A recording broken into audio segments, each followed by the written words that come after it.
Sandra B wants to know, what's the most accurate method for measuring out ingredients? Well, the most accurate method is using a scale. It's always going to be spot on. Now, to use the scale, you take a container, you put it right on the scale, and then you want the display to read 0. So you're either going to hit the 0 button or your scale may say tare. That's going to bring it to 0. And then you simply pour in your ingredients until you've reached the desired amount.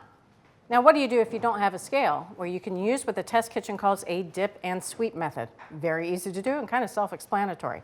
Simply take your measuring cup and dip it lightly into, in this case, flour, and then scrape right over the top in one fell swoop. And this is going to give you the most accurate reading without a scale. Thanks for watching America's Test Kitchen. What'd you think? Well, leave a comment and let us know which recipes you're excited to make, or you can just say hello. You can find links to today's recipes and reviews in the video description. And don't forget to subscribe to our channel. See you later. I'll see you later.